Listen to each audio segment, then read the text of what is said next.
नमस्कार मित्रांनो, कल्पवृक्ष यूट्यूब चॅनलवरती तुमचं स्वागत आहे. आपल्या बाळाला 7 महिने पूर्ण झाले की प्रत्येक आईला एकच प्रश्न पडतो, तो म्हणजे आता बाळाला नवीन काय काय खाऊ घालायचं. चला तर मग आज मी तुम्हाला घरी बनवलेलं पौष्टिक प्रोटीनयुक्त सॅरेलॅक बनवून दाखवणार आहे. हे सॅरेलॅक बनवण्यासाठी काय काय साहित्य लागतं ते मी तुम्हाला सांगते. हे सॅरेलॅक बनवण्यासाठी मखाना, पोहे, ओट्स, बदाम, अक्रोड हे साहित्य लागतं. हे सॅरेलॅक बनवण्यासाठी किती प्रमाण लागतं हे मी तुम्हाला सांगते.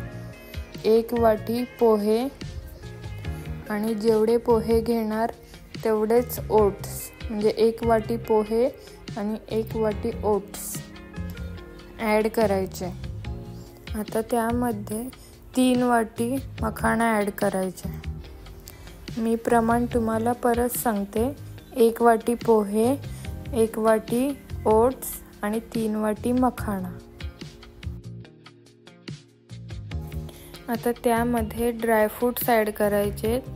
अक्रोड, आणि अक्रोड हे आवर्जून ॲड करा कारण ते लहान मुलांच्या ब्रेनसाठी चांगलं असतं. आणि बदाम ॲड करा. हे सॅरेलॅक बनवण्यासाठी इतकं साहित्य लागतं. आता हे सगळं चांगलं आपल्याला भाजून घ्यायचं आहे. चला तर मग. तर गॅसवरती पॅन ठेवून पॅन चांगलं तापल्यानंतर त्यामध्ये ओट्स ॲड करायचे आणि ओट्स चांगले गोल्डन ब्राऊन होईपर्यंत भाजून घ्यायचे.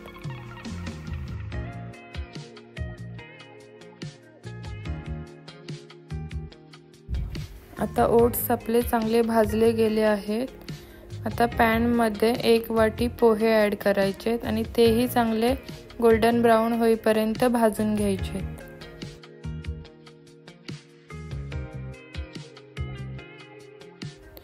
पोहे आपले छान भाजून झाले आहेत.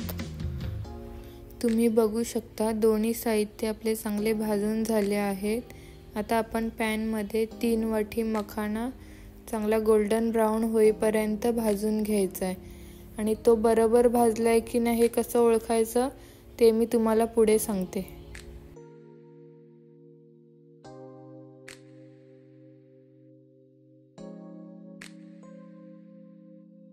आता मखाना सुद्धा आपला चांगला गोल्डन ब्राऊन होईपर्यंत भाजून झाला आहे. आपले तिन्ही साहित्य चांगले भाजून झाले आहेत. आता आपल्याला ड्रायफ्रूट्स भाजून घ्यायचे आणि ड्रायफ्रूट जास्त नाही भाजायचे, नॉर्मलच.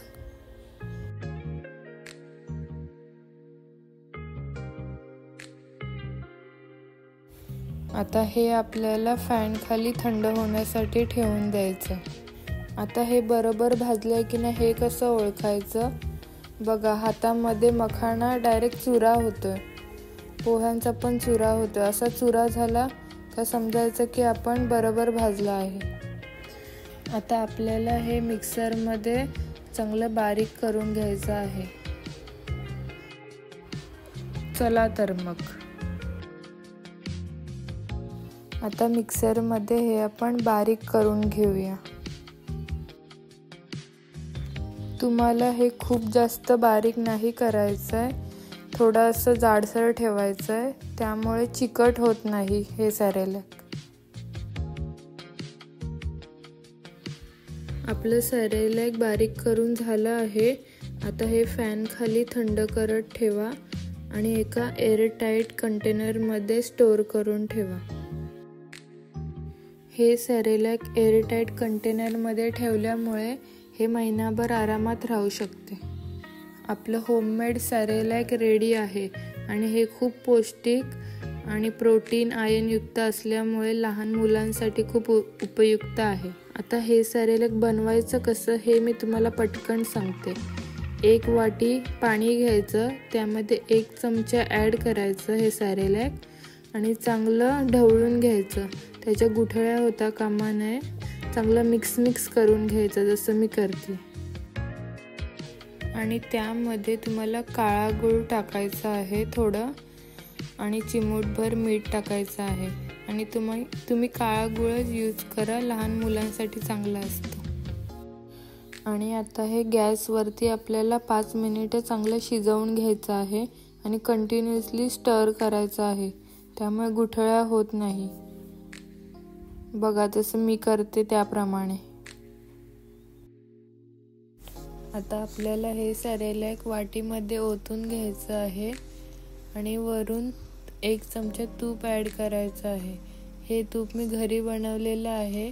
शक्यतो लहान मुलांना घरी बनवलेलं तूपच वापरा.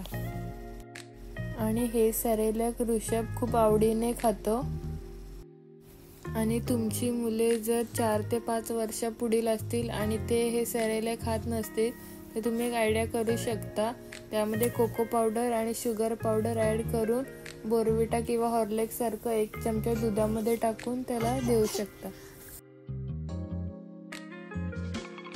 तुम्हाला सेरेलॅकची रेसिपी आवडली असेल तर चॅनलला लाईक, शेअर, सबस्क्राईब नक्की करा. चला तर मग बाय.